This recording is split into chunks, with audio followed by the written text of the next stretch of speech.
yëpp laa ñëw lekk motherfucker maa garab bi faj ko yaru faj ko xamadi am na ma ci noor ak ma ci blanc dañ sa papa doo ko defati mën a bàyyi xale yi alaaji papa maa la ëpp gis su ma la déglu comme ay comédie foog naa boo yëpp loolu lay pédophile soxor ba aw ma xarit galaas bi dum ko bàyyi rabal nga génne mbalit ragal ñi doy jaay sadi mi ñoo ci ñoo tim leen seen xool di bon am naa ay doom yu réew ak doom yu kon damay sawar su may noxee damay sawar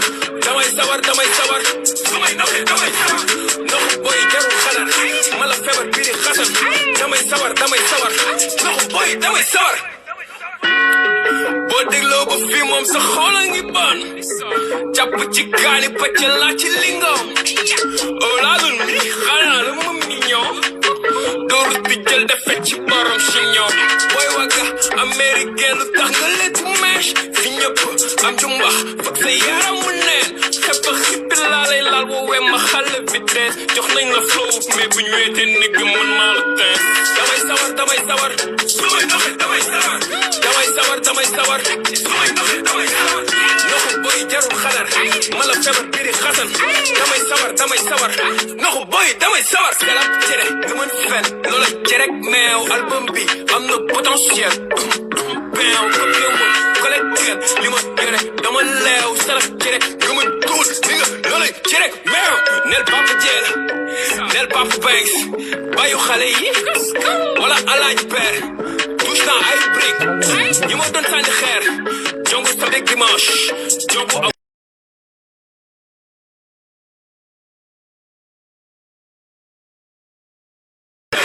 ay touche naa ay brique ñi ma doon sànni xeer jongu samedi dimanche jongu amul feneen ay am nañu wéy di tuut nga jongu fresh non du ma pousse sa juuta na ma dee ay doom doom yu bëgg ma dee sevet ni ab juuf rayaate ni Hitler war nga taat fekk ba xam luy bungu fekk loxu yemee ti mu change texte gis naa fi waaga bu letu meesh may omar bonsoir jaa ngeen jëf sama gars yi bienvenue chose promise chose due aujourd'hui nous aurons comme invité J-Lo Banks. Comme maa leen wax ne leen à chaque fois je vais donner des cartes de crédit de Kirène. Aujourd'hui je me suis rendu compte que j'avais épuisé presque ay 50 cartes de crédit si live yi ñuy def. Donc j'ai appelé waa Kirène ma leen sama carte yi jeex na donc ils m'ont envoyé quelques cartes de crédit qui m'ont déjà gratté. Donc carte de crédit ñoo nekk nii donc boo defee nii da ngay gis une carte de crédit donc moom laa leen di wan après donc bii beneen la voilà loolu ça c'est des cartes qu'ils m'ont donné donc ils m'ont envoyé des cartes de crédit que je vais donner comme ça tout de suite pour votre plaisir ñi nga xam ne dañu am puce Kirène donc je vais donner ces cartes de crédit là qu'on m'a déjà gratté et envoyé par WhatsApp. Je remercie d'ailleurs à ce propos Linda qui n'a ménagé aucun effort quand je lui ai dit sama carte yi jeex na et je viens de m'en rendre compte et cette heure-là on peut pas chercher un livreur et que je suis vraiment occupé je peux pas venir. Il me dit ok ne panique pas je te gratte quelques cartes et je te l'envoie. Merci beaucoup. Si vous êtes des abonnés Kirène maa leen dig ne dinaa leen jox demain j'aurai les cartes physiques grattées et vous les donnez comme ça. Donc je vais donner 2 cartes aujourd'hui comme tous les soirs dans les lives. Donc J-Lo Banks la ñu invité tey donc J-Lo Banks il a fait un son récemment où il est en clash avec One Lyrical, il est en clash avec Zeus Authentique Zeus de Kër Ndiaye Lo, il est en clash avec un gars que Blindé, il est en clash avec Kao Pirip Dip, il est en clash avec Karbala, il n'est pas d'accord. Voilà mooy loolu pas Ibra officiel sois sage sois correct s'il te plaît je te le demande poliment je veux pas que ñu jàll feneen donc man je travaille avec Kirène avec Orange. Si vous avez une puce de Kirène avec Orange, les autres opérateurs ne m'ont pas donné de crédit, je n'ai rien contre eux ñoo far. Mais c'est Kirène avec Orange qui m'a donné des cartes de crédit moom laa leen di may ñi nga xam ne dañu am puce Kirène avec Orange c'est à vous que je m'adresse. Sortez votre téléphone et faites dièse 1 2 3 dièse. Je vais directement appeler juste après avoir donné cette carte de crédit. Dièse étoile 1 2 3 étoile 92 étoile 1 2 3 étoile 92 43 60 47 44 15 52. Je répète le numéro pour les gens qui l'avaient mal entendu. Étoile 1, 2, 3, étoile 92 43 60 47 44 15 52. Si vous êtes en direct, vous êtes abonné Kirène avec Orange, sachez que pour 100 francs, vous avez 15 minutes d'appel pour tout réseau. Aïcha, on y va. On va chercher Jaylo Banks. Jaylo Banks, l'officiel.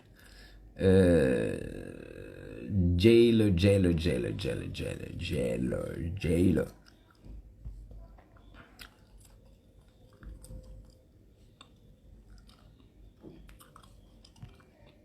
Jaylo Banks, je t'ai pas vu, hein. À le retrouver, mais finalement, je l'ai retrouvé. Jaylo Banks est de l'autre côté. Chez lui, Jaylo Banks, jaar naa la. Yeah, maa ngi siyaar Roda. maa ngi ci jàmm. Waaw maa ngi sant bu baax di la baalu àq ci koor gi.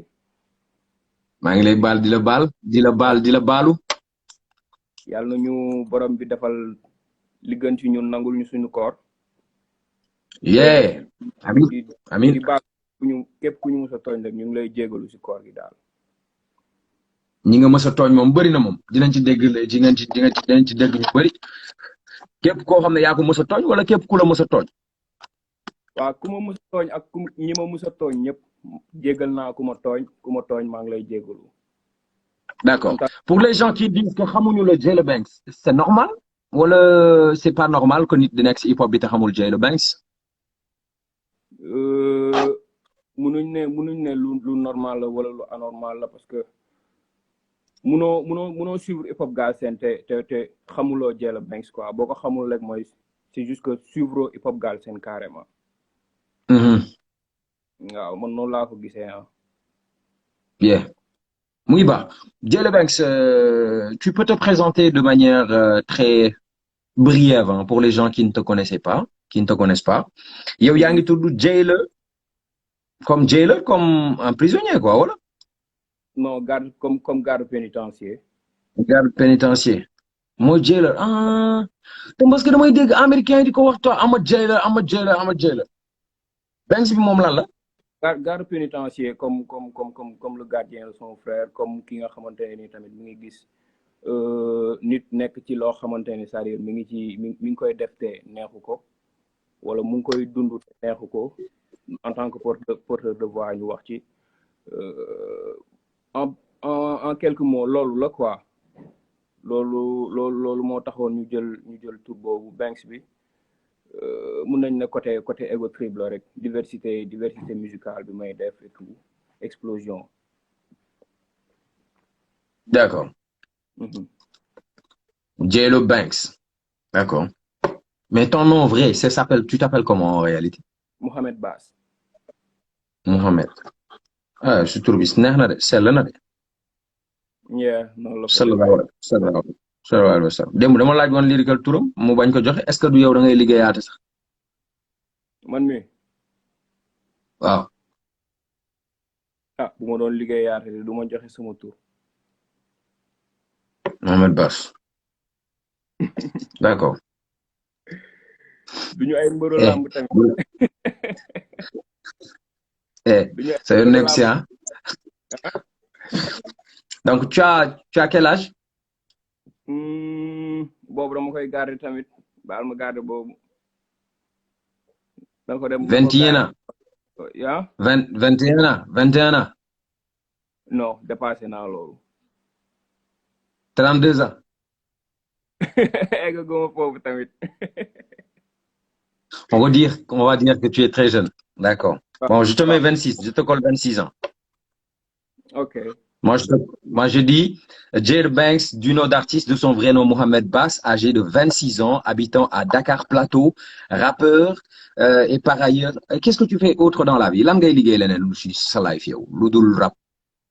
Lu dul rap maa ngi ci musique bi. maa ngi pour l'instant maa ngi liggéey ak Kouroumandiou Mori. maa ngi liggéey tamit ak beneen entreprise bu ñuy wax Sen Smart. Mhm. waaw donc D'accord.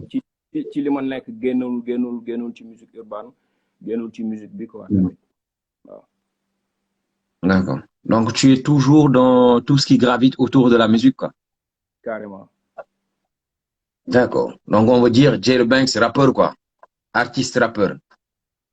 waaw D'accord. Et quels sont les exploits que tu as fait? Depuis combien de temps tu as commencé à faire le rap? Ak bi nga commencé ba léegi lan nga jot a def? bi maa ngi décidé ni damay def hip hop en 2013 boobu suñu dëgër fi musuñu genre nit musul toog ne ñu da nga mun lii wala genre passion la woon ñu bëgg ci percer mu nekk donc bi ñu commencé bokkoon nañ ci groupe bu tudd Street Gangster par la suite bokk nañ Flow en 2015 waaw groupe bi bokk na Flow en 2015 mais mujjeewuñu sori par la suite ci tour préliminaire yi lañ toogee année bi dañ leen teel a dóor quoi. waaw dañu teel a dóor boobu ñu ngi ciy soog a dugg xamuñ ci lu bëri quoi. kan moo leen gagné woon avocat. non boobu génnuñu sax non mais Flow 2015 avocat moo ko gagné ah. waaw je pense que boobu moo ko jëloon. d'accord. année bi ci topp tamit dem naa Flow naa ba final. mooy 2016. waaw 2016. 2016 la One Lyrical gagné. kon 2016 la nga meree One Lyrical ba léegi.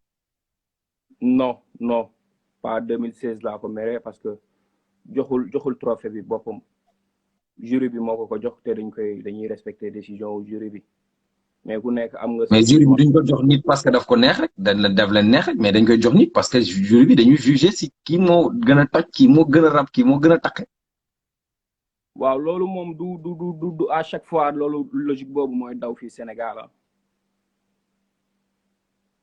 donc je pense que yooyu bu ñu duggee ci détail yooyu noonu rek mun nañu indexer ay nit te voilà quoi mun nañ ko bañ a def. yow daal sa waay dem nga Flow ëpp One defaral la 1-0 pour One 1-0 1-0 pour One dimbale ma léegi à part ça sa ay exploit personnel. Tu as des albums, des mixtapes, parce que j'ai vu des séries de freestyle que tu faisais. Lol, moi d'ailleurs, Indie Clash, bi nga xamné yank orchestré. Mais bien avant ça, am nga projet yo génné. Mis à part freestyle, yi def na ben mixtape. Ak benen EP bu tuddu Bayu Xalé yi. Tape bi nan la tuddoon? Mixtape bi sa suufu bët la tuddu. EP bi Bayu Xalé yi. D'accord. EP bi Bayu Xalé yi EP bi ñaata titre moo ci nekkoon? 5 titres. D'accord. yow yan xale nga nekk seen baay? gone yu réew yi rek. maanaam ku yaru yow doo nekk baayam quoi. non jarul ma ne ku yaru doo nekk baayam. je pense que ni jarul may tudd fii ay tour quoi parce que man li may def moom xas na leer. doo déglu di laam-laamee ndax kii lay waxal wala mu dee. non dafa am ñoo waxal ñu leer ñoo xam ne wax nga ak ñoom da ngay génne ay freestyle section freestyle yaa ngi ko tuddee lekku bandi. lekku bandi bi aussi am nga si ay boros yoo si def parce que borosoon nga ci EP bi mooy bàyyi xale yi. après nga continuer boros bi xaw ma dafa dalul xaw ma gars yi dañ la faalewul xaw ma yow yaa bëgg mu gën a saf nga dolliwaat si kaani ak lekku bandi bi.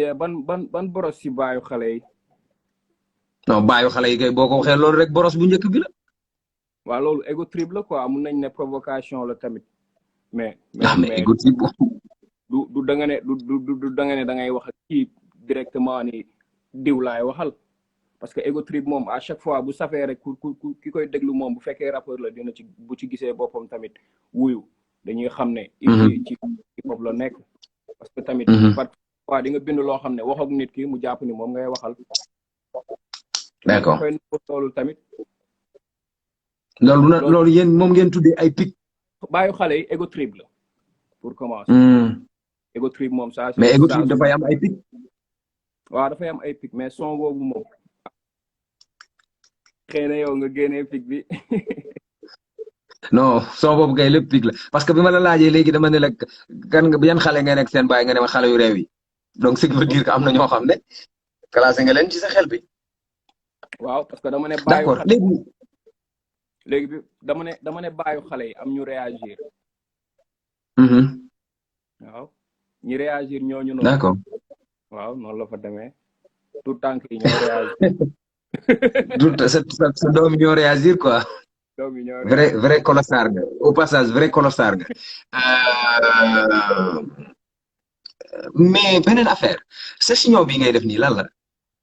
yow da nga bëgg ñu woowee la MC Signon.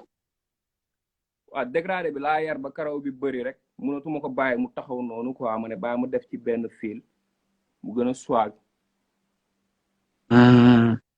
mais gars bu ñu nekk classe dañ naan yow MC Signon yow sax bañ nga ko ba ci lekku bandi bi mujjee génn bu nga clash ay boy talibé yu ndaw yu nekkoon sa côté xaw ma noo organiser loolu ba toog nga ni yow ngay xoole ba MC Signon di la clash. waaw noonu la fa demee parce que Signon bi gars yi dañ la ci classé à part que alors que am na leneen lu nekk ci ginnaaw affaire boobu noonu quoi man en tant que personne am na loo xam ni bokkul ak affaire bii ngay gis c'est-à-dire que lii lugu artiste bi la lugu Jella Banks la. bokkul ak Jella Banks nu muy rap bokkul ak Jella Banks nu muy doxalee. donc. mais jërëjëf yow Baye Fall nga dama lay faral di gis ñaare ci ay joxe ndogu. dama lay gis ci ay Sam Fall des fois ma gis la ngay màddaal bu rafet ma ni waaw sama waa ji moom mokkal na cant gi de. xanaa dafa am ku la doon woo.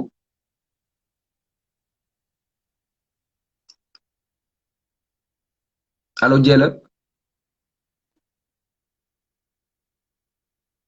asalaamaaleykum wa rahmatullah mbokku julli di mbokku taalibe yi dafa mel ne Jella Banks moom moo dem nu jéem ko xaaraat bu fekkee ne duggut ba pare nu couper affaire bi x bi nekk fii nii on va essayer de le récupérer waa il est revenu alhamdulillah il est revenu.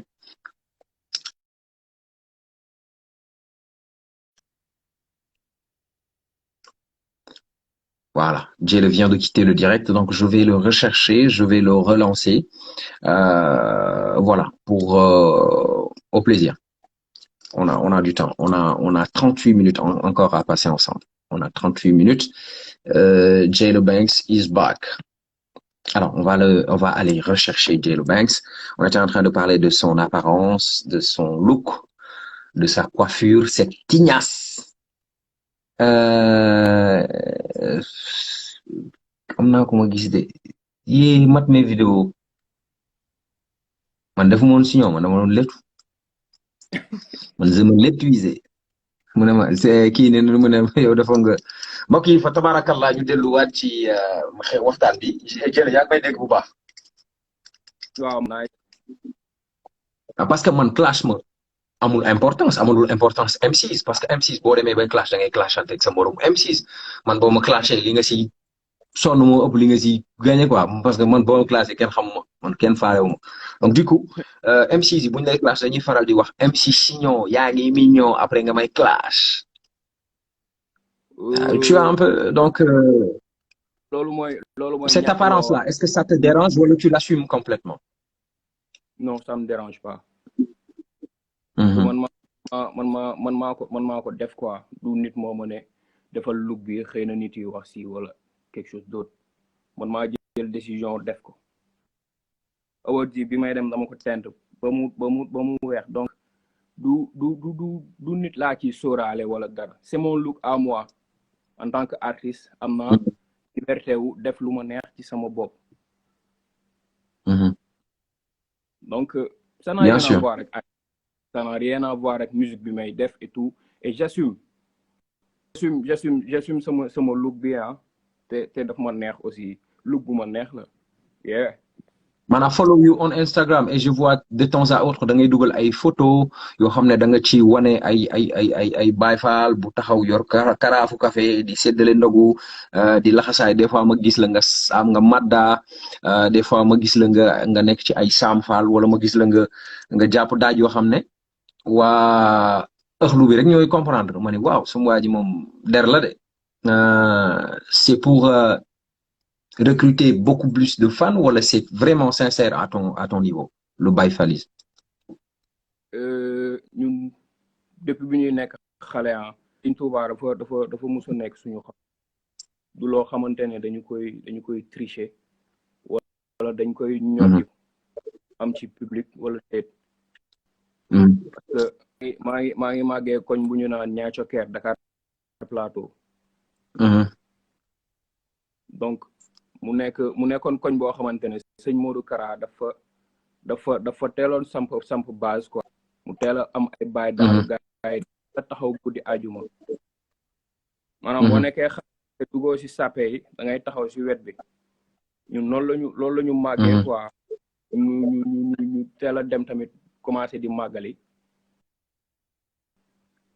maanaam xam li nga xamante ne mooy Pastef te loolu duñ ko boole ak suñu vie artistique quoi leneen la suñu diggante ak suñu boroom dëgg leneen la ak suñu diggante ak suñu wasila donc ça n'a rien à voir loolu c'est juste que buñ ko maanaam li tax yow nga gis ni mun nekk wane wala ma ciy jéem a am public c'est parce que publier naa ko sama Instagram wala def naa ko sama statut WhatsApp mais loolu bu defee c'est juste que pour ñi nga xamante ne xale yi nga xamante ne ñu ngi suivre hip hop bi ñu ngi suivre artistes yi dinañ xam ñi am na leneen lu ñuy dund lu bokkul ak ay raadu yu ñuy takk jaaro yu ñuy takk lu ñuy def suñu bopp am na leneen beneen affaire bu spirituel boo xamante ne mi ngi ci derrière nit kooku noonu ñuy gis ci clip bi loolu lañ ki ñuy dégg ci rajo bi parce que mine de rien tu as 30 000 personnes qui te follow sur Instagram. Carrément. Mine de rien, tu as 30 000 personnes qui te follow sur Instagram. Donc, tu as une lourde responsabilité. Très jeune, tu as autant de monde qui te follow et c'est tous en général des jeunes. Tu as le droit de leur donner ce message. Merci. On va boucler la question spirituelle. On vient maintenant à la question du clash. Yow lan mooy tax ngay clash ne pour siiw wala pour am buzz wala pour gars yi ne yow yaa toj lan moo tax ngay clash ñaare. lu ëpp damay tontu. ko tontu nga ko blende aussi dama tontu ci man nanguwuma ni moom game bi Zeus da nga ko tontu kon Zeus moo la njëkk a clash Zeus lu mu la clashé loolu du lu ñuy laaj sax jot naa ay pic yoo xamante ne nii bien avant muy def veram boobu muy wax ni bul jaawale lekku bandi ak puubu fi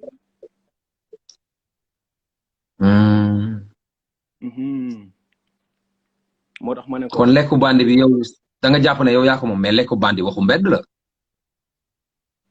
lekku bandi waaw waxu mbedd la mais dafa am ay pic yu précédé loolu comme par exemple jàppuma yeneen pic yi mais bi ma tontu man laa jàpp bi te moom en âme et conscience ba laajoon du faofile wu dina la ne diw laa waxal parce que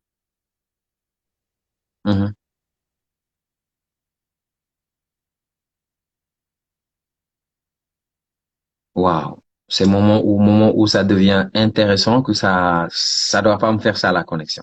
Ne me fais pas ça. D'accord. Ce fait qu'elle fait un niveau Jay Banks, bon, parler, s'il vous plaît, s'il vous plaît. Bon.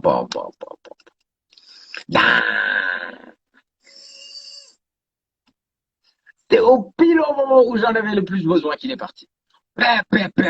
Jay, Dugaton. Jay, come again. Authentique, c'est le mot que je veux dire. Jailer Banks, Jailer Banks, Jailer Banks, Jailer Banks, Jailer Banks, Jailer Banks, Jailer Banks, Jailer Banks, dugatal. Ah, leer na ma ni téléphone am lay connecté wu gaay di ko cool. Leer na ma ni téléphone am lay connecté wu gaay di ko cool. Leer na ma ni téléphone am lay connecté wu gaay di ko cool. What the fuck? Ah, je viens de voir une demande. Voilà, il est de retour. Jailer Banks est de retour. Jailer Banks est de retour. Accrochons, croisons les doigts. Espérons qu'il va revenir une bonne fois pour toutes. Jailer, wow, again. Alors, on continue pour ne pas perdre le temps. Nous continuons. jaay rek quoi da ngay def direct ñu lay woo téléphone.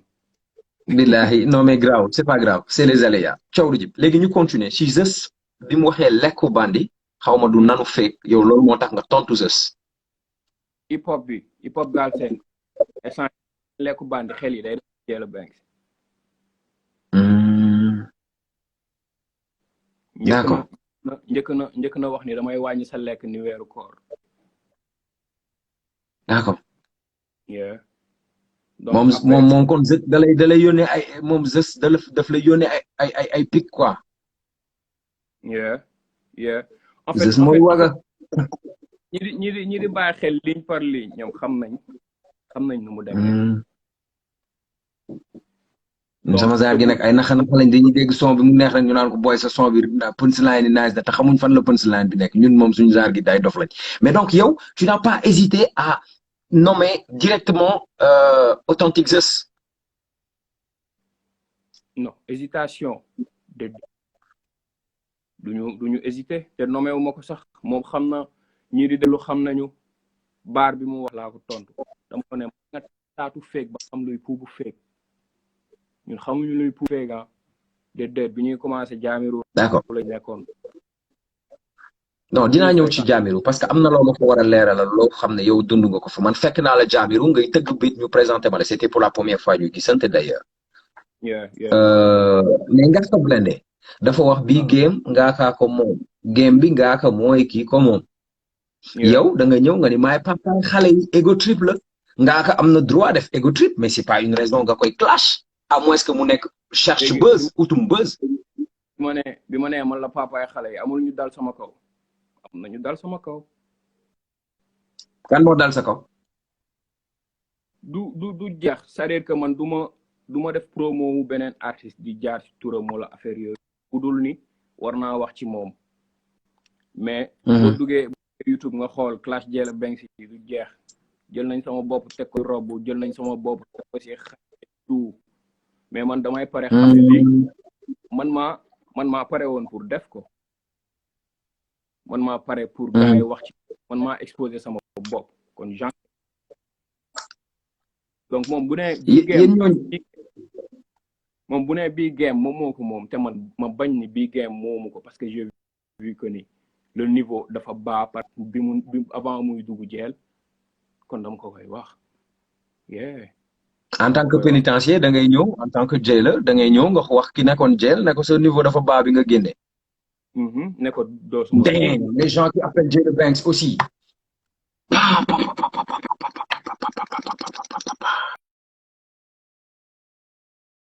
Wow.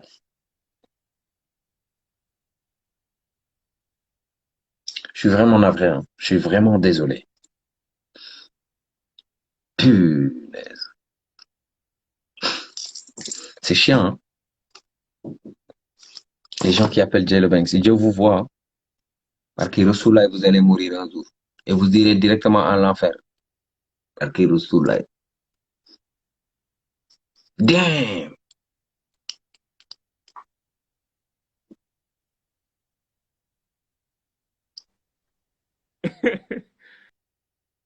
ñi lay woon yi barki Rasulullah ñoom ñëpp dañu am jaare bu sévère suba. dañuy yàq fête quoi.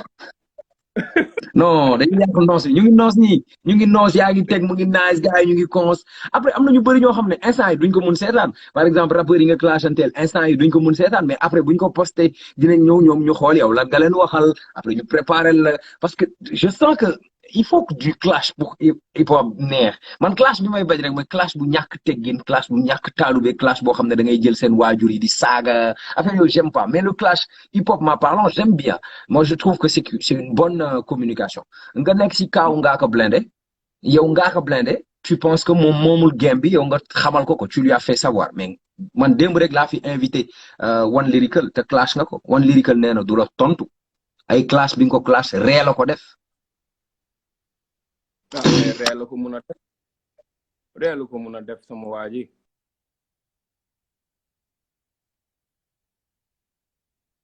vas-y ñu ngi lay gis.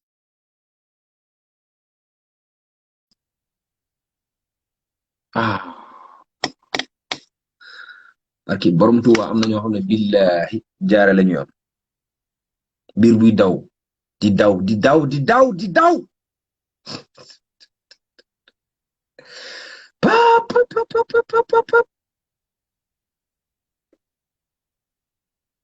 il y a des gens qui vont avoir la diarrhée directement des diarrhées profondes parce que Rasulullah parce que yenn yi tayef la quoi les gens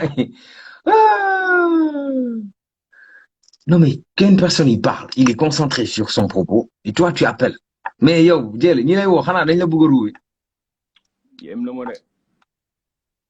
mais da nga leen di bloqué ku la woo instant yi da nga koy bloqué boo paree nga jàll ci leneen. mais munoo bloqué contact yëpp xamoo ko. non mais après am na loo xamante ne nii c'est du matay quoi mais bloqué ko pour le temps que mu pare après mu boo paree nga débloqué ñi nga bloqué woon. voilà donc on était en train de parler de One Lyrical démb moo nekkoon sama invité démb. li ma ko posé question ne ko Jay Banks clash na la clash bu dal ne ko yow ndax da ngay tontu mu ne ma moom clash bi ay ree la ko def. mais ay ree la ko mun a def Pape Sidi Fall ay ree la ko mun a def. te nit sa son ba pare mu nga changer texte ay ree la lay mun a def bu la ko waxee.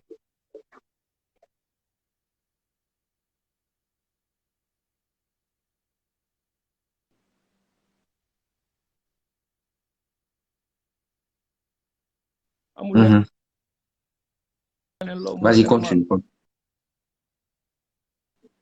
mais ree rek.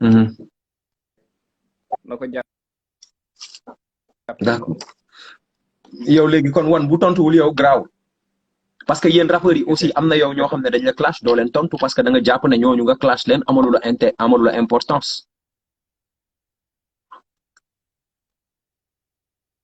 bokku leen niveau si noonu ngeen di clasher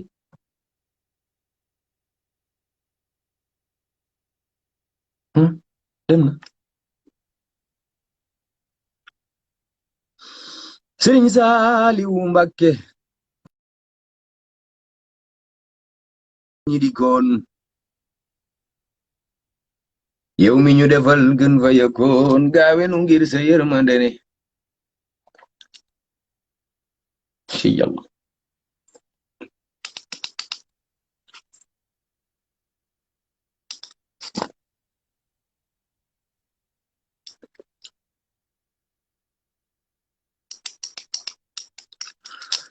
Allahu Akbar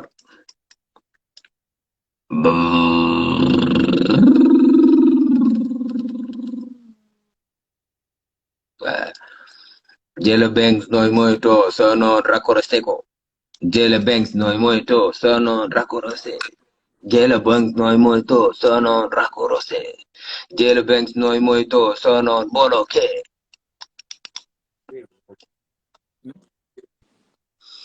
Il y a une personne qui a compris qu'il était en train de gâter ton live, donc il en abuse. Il y a une subterfuge. Là, tu es en train de faire des choses, mais vraiment cool, quoi. Jay la Dematina.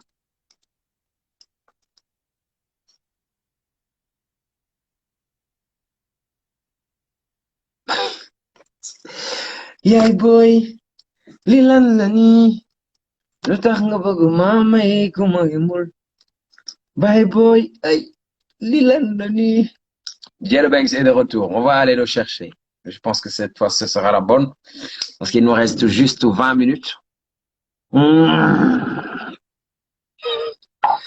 excusez-moi je suis impatient bu toogoon affaire bu toogoon ba léegi Fall mat na Fall ci lay woon yi jaay rap rek de barki borom Touba ki lay woo jaay rap rek. yéeme na kay fa la ñu yemoon. ñu ngi woon ci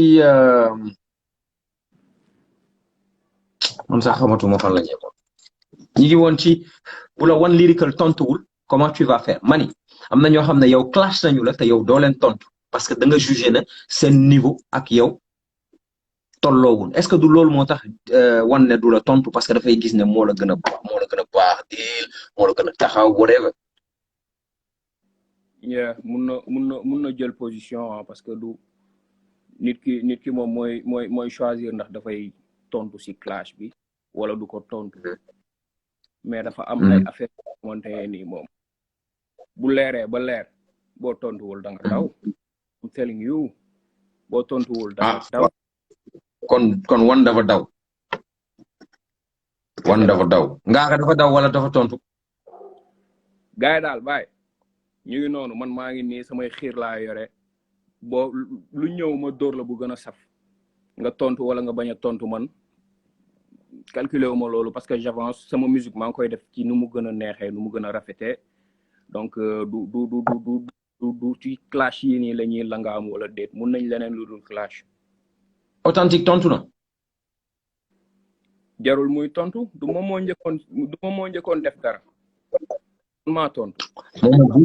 boobu munoon na def benn affaire rek après yow nga jël ko clash ko mu tontuwaat mun na tontu comme tontoogul graaw maa ngi xaar moom xëy na dina tontu ou pas yow Kao Pirip Dip yow ban processus ngeen war a jaar ban quel procédé ngeen war a jaar yéen ñaar ba am clash Kao. fausse identité. déedéet looy expliquer nii. ci sa papa waga amul fenn. ah bon. ci sa papa bu pare waga. andul. non mais tamit booy dañu dugg ci analyse moom ak One yëpp dañu dugg ci analyse parce que ñoo fi njëkk a letu mèche même man sama karaw laa takk man sama karaw laa takk comme ñoom ngay naan gis naa waga bu takk mèche je viens de comprendre la punchline c'est que yéen nag da ngeen di wax ay wax yoo xam ne ñun il faut ngeen expliquer ñu pour ñu comprendre pour le commun des mortels comme moi je suis nul on est nul nous on veut comprendre kon yow da nga reproché Kao Pirip Dip li mu wax ne moom wagal. non mais ñëpp xam nañ ni Kao du waga boo ko xoolee nga xam ne du waga quand même waga du leetu mèche dama lay wax. mais Books waxoon na fi mooy bandi dëgg buñ ko laajee bandi dëgg nan moo tax nga ni bandi dëgg mu ne man bandi dëgg laa parce que si maaj bi si nangam man bandi dëgg la Kao mun na wax na waga la mais si maaj wala si rap. loolu la Kao tontu bi nga ko laajee. non laajaguma Kao de. dama koy fàtte foofu laajaguma Kao mun na nekk bandi si maaj bandi waga si micro mais bu fekkee waxu mbedd yëpp ay waga ay lekku bandi ay sa ndiis wala ndiisu Baay Faal yëpp boo ko bëggee jël ku ko laal nga clashante moom di nga fay ñëw clashé. non du loolu nekkuñu ci logique boobu noonu quoi mais comme ni nga ko sànq hip hop dafa bokk ci li nga xamante ne dafay pimenter hip hop daf koy neexal donc on est des jeunes yoo xamante ne nii ñu ngi émerger ñun ñëpp donc lii munul ñàkk ci diggante yooyu munu ci ñàkk muy man keneen ak keneen du clash boo xamante ne dañ ko war a reprocher diw wala diw dafa nekk ci dañu nekk ci nekkuñu ci daayira quand même ci game la ñu nekk hip hop la ñuy def donc yooyu munu ci ñàkk que mu jóge si man. waaw bien sûr je suis parfaitement d'accord avec toi. noonu la demee. mais bëggoon naa balaa muy jeex parce que damay bañ réseau bi daawaat.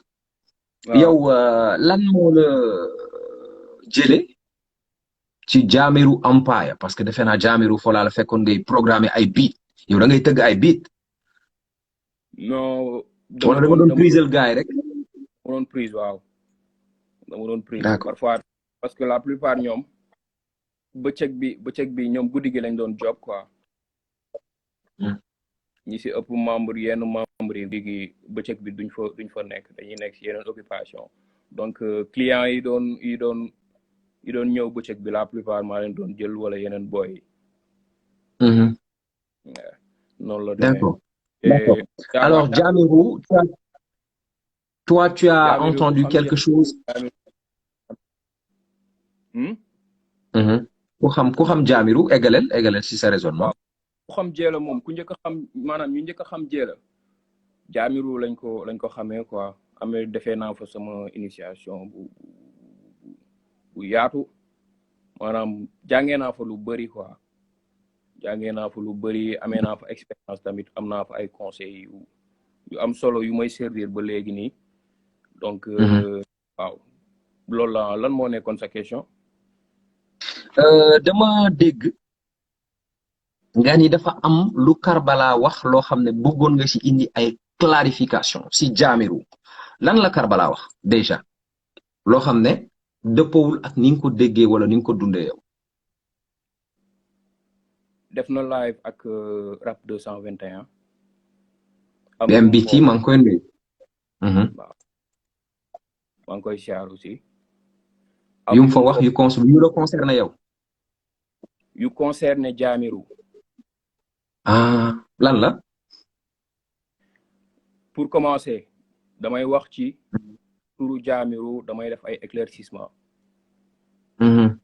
ex membre de Jahmerue xam naa fa maanaam loo xamante ne nii ñu bëri xamuñu ko fa quoi parce que bi ñuy nekk Jahmerue amaguñu studio amaguñu dara génneeguñu mixtape génneeguñu album donc seeri naa ci groupe bi lu yàgg quoi am na loo xamante ne ni mun naa ko waxal li tax ma ci def leeral c'est man maa nekk le seul membre bi nga xamante ne ni mu ngi actif instant bi mun nañ ne ex membre bu actif parce que gars yi ñoom ñi ngi ci leneen waxuma pour bëgg tëpp dañ ma jox accord pour ma wax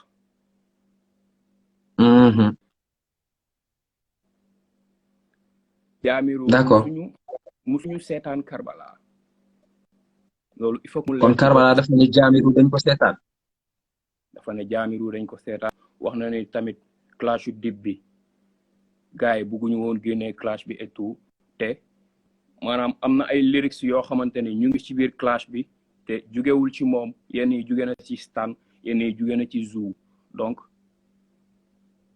gars yi nangu woon nañu clash parce que tamit MC du wax ak yow doo wax ak moom munoo ñëw nag munoo ñëw Jahmerue gars yi ubbil la porte yëpp bi muy egsi gars yi fekk nañu pare mixtape bi seen premier mixtape dañ ko ubbil son par son ñii di wàññi ñii décaler ay affaire pour moom mu dugal di ko teg si yoon laa la wax de maanaam sax gars yi dañ ko doon gérer donc kooku seetaanuñ ko quoi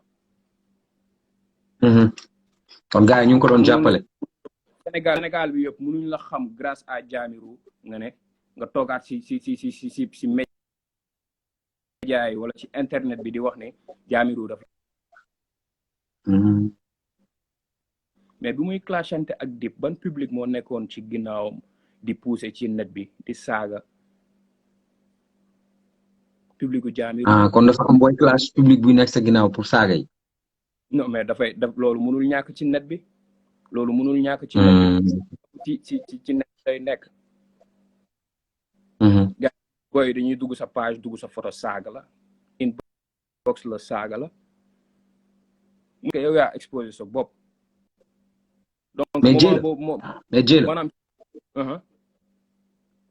mais Dieyla man li ma ci problème bi ma ci am mooy waa Jahmerue ñoom waxuñ mais est-ce que yow après doo ci jaar nga am problème ak Karbala wala dawoo coow yow dawuma coow boobu noonu parce que bugguma séq ak koo xamante nit ku nitewul bugguma séq ak moom dara maanaam man du Pape Siri man du ma dund ak yow rafet ba pare ñu dem ba si biir li ñu dundoon noonu tuñ ko mooy wax ci yow lu ñaaw parce que sama carrière xaw na càng du nit moo yor daraay kenn noonu la fa demee d'accord donc mais léegi yow waa Jahmerue mënuñu woon génn ñu indil seen bopp ay éclaircissement mais yow yaa leen di wax ne leen garaawul bàyyi ma gérer ko kon yow tu étais un membre de Jahmerue. j'étais un membre de Jahmerue ba léegi maa ngi sekk ak ñoom jàmm deuxièmement Jahmerue ci boppam c'était un label te dafa nekk label boo xamante ne dafa war a ñëw label bu war a ñëwaat pour production d'artistes waaye bu teewoon dañuy tegaat affaire yi ci loxoom waaw mais pour moom kon Jahmerue dañu am problème définitivement ak Karbala for real kon problème boobu du problème bu ndaw ma ne li ñu dund ak li mu wax tout récemment ni jàmm mënatul am foofu loolu c'est clair maanaam xale yi sax xam nañ ni boo taxawee maanaam defal tuuma nit publiquement est-ce que loolu jàmm la est-ce que bu fekk contene ni jàmm dëgg seex du ma la woo si pet wax la ko kenn bañ a sib ne li mu doon dëgg la noonu koy demee mais Dieng yow ñeme nga caw de parce que yow après boo amee clashu Ngaaka am clashu Authentic Zeus am clashu One Lyrical am clashu Kao Pirip Dip am clashu Karbala booy di nga bëri ay nit ñu la clash de. non mais grawul man misé wu ma si clash bi si sama musique la misé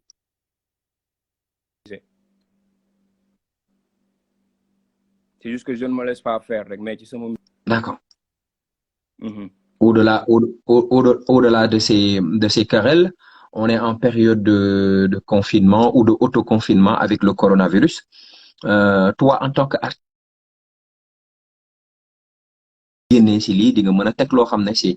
waouh, on a encore perdu. Eh, man, il se passe des choses dans ce game-là que j'ignore. Hein. Mais sauf moi, des fois. Parce que dans la tirette. On n'a pas atteint la barre des 1000 hein, aujourd'hui. On est dans 600, 650, 660. Mais bon, les gens, ils ont compris qu'après les lives vont être repostés, ils vont se caler ça pour regarder. Demain, on a IS 814 bits. Dimanche, on a Nitdoff. Demain, on a IS 814 bits. Dimanche, on a Nitdoff. Voilà, c'est le reste du programme de la semaine. Jello Banks, yow rek lay xaar Aïcha. Jello Banks est de retour. On y va.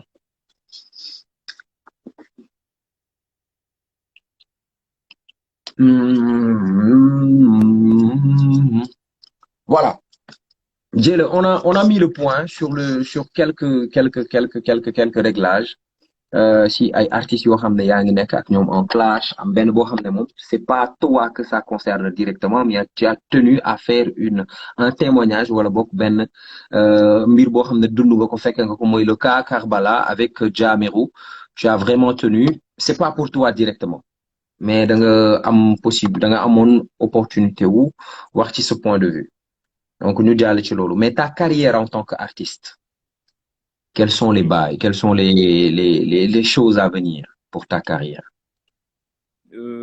Déjà, bu ñu génnee ci koor gi dina def beneen freestyle inshallah dina tamit def beneen. bu ñu génnee koor gi rek da ngay def benn freestyle ndéwénal. waaw dinaa def benn ndéwénal peut-être ma direct ko am ci lu ma wax mu bañ a nekk carrément freestyle et bu ñu jugee ci tamit dinaa def baayu xale yi beneen kon dafa am ñoo xam ne laalagoo leen te da nga leen war a laal ñu préparé wu. non du tout man samay projet du ma ci clash yi day yem ci lekku bande yi mais samay projet freestyle yi rek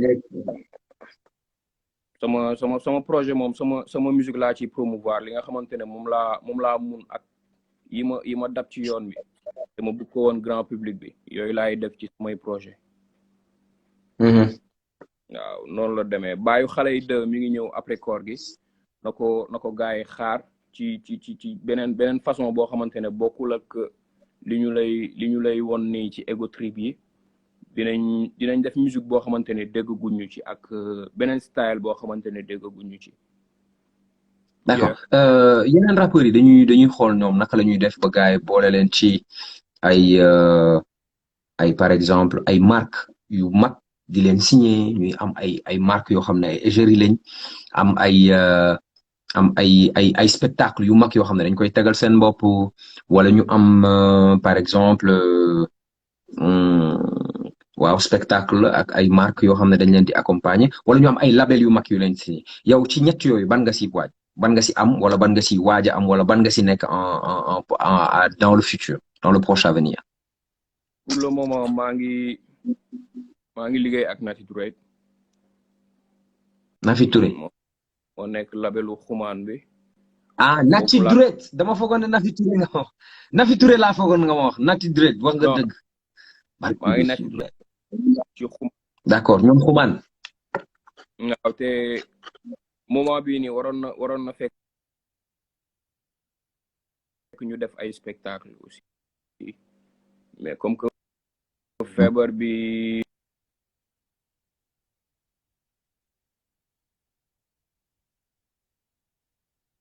demee dañuy tere rassemblement yi. doo mun def concert. boy affaire wuy leen ma affaire Nafi Touré bi na fi yem boy bu si génnee Nafi Touré bi naa la nox Nafi Touré la wax sama der yàqu na rek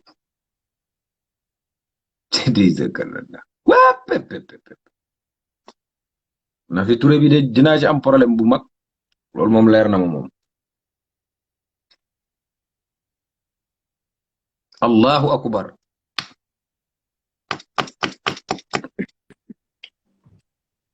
non Nafi Touré bi naa nox booy de.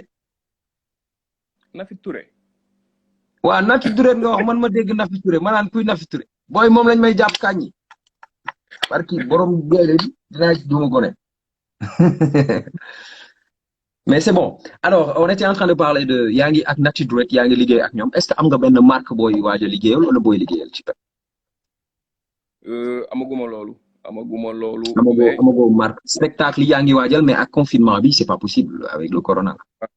c'est pas du tout possible pas du tout donc pour le moment dañuy sëgg ci projet yi jéem a créatif ci moment bi nga xamante ne gën nañ am temps liggéey le maximum après suñu plan de carrière dépendrewul si ñun quoi am na équipe bu nekk suñu ginnaaw donc dañ leen déglu rek ñu xool naka la ñuy jëmale suñu liggéey kanam. d'accord affaire xaalisu pale beeg rappeurs yeeg font les rappeurs impactés yow looloo ci xalaat vite fait. pour man xaalisu musique urbaine la quoi. ñun ñoo ko moom. bu fekkente ne ni musique urbaine lañ ko jagleel pour man gedd ko tamit gedd lu nga moom la parce que buñ la reconnaître en tant que artiste loolu mënoo ci laal. donc bu fekkente ne nga lépp loo xamante ne artiste war na ko am te nga impacté wu. c'est-à-dire que mun nga def procédure bi nga xamante ne moom la ñuy def pour nga am ci sa wàll quoi. mais pas ñu koy gedd parce que boo ko geddee tamit fa lañ koy bàyyi xaalisu ñëpp la artistes yi tamit dañoo bokk ci dëkk bi te dañuy contribuer ci dëkk. donc doo xam ne tamit dañ ko tibb rek jox ko ay te musuñu def dara. noonu d'accord gars yi ñu ngi may laaj balaa ñuy jeexal jëla balaa temps bi di jeex gars yi ñu ngi may laaj nga defal ma sa top 5 sa 5 pour yow buñ la laajoon benn producteur américain ñëw yem si yow ne la you are a rapper nga ne ko yeah I'm a rapper mu ne la defal ma sa top 5 the best rapper in Sénégal yow kan ak kan ngay génne ñoo xam ne buñ demee dinañ jaay Sénégal ndax mën nañu rap ndax aay nañ pas de copinage nag pas de damaa xuloog diw moo tax du ma ko tudd kan ak kan Jayla Banks 1. Jayla Banks. waaw xam naa da nga yóbbu sa bopp as the best. Dip Doundou Guiss. Dip.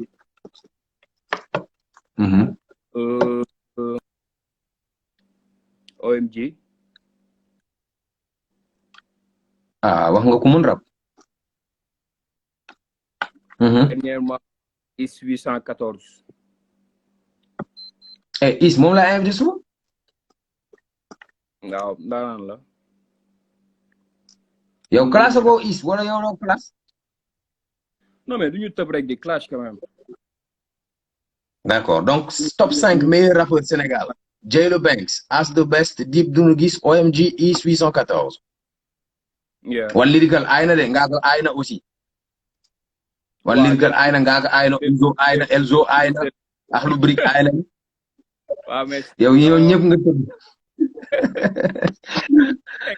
merci beaucoup Jayla Banks yow yaa nekkoon suñu invité tey maa ngi ñaan gaay bu ñu paree ñu dem si sa page ñu abonné si yow pour mën a xam yeneen actualité yi ngay doxal et puis clash bi je sais que ça va se poursuivre tu as été courageux très rares sont les rappeurs yoo xam ne dañuy clash boo leen laajee dañuy wër-wërloo rek duñu bëgg a jaar directement si digg bi toi tu as les couilles quoi je veux dire les mots par en direct tu as le courage de dire ce que tu as fait quoi. Et puis ça, c'est pas donné à tout le monde.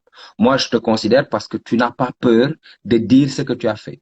Beaucoup de rappeurs dañu clash nga laaj leen clash ñu non man du ma tudd tur gars yi xam nañ seen bopp après mooy loolu donc ñun daf ñuy indil ay lanterne le vrai clash c'est quand tu dis à la personne yow la clash maa ngi nii loolu wóolu sa bopp la et puis tu as beaucoup de potentiel tu as un énorme mais waxuma potentiel One Lyrical bi tant plus que yéen ñaar ñëpp am ngeen ay potentiel mais bon yow daa ngi déglu album One Lyrical quand même. That's game man.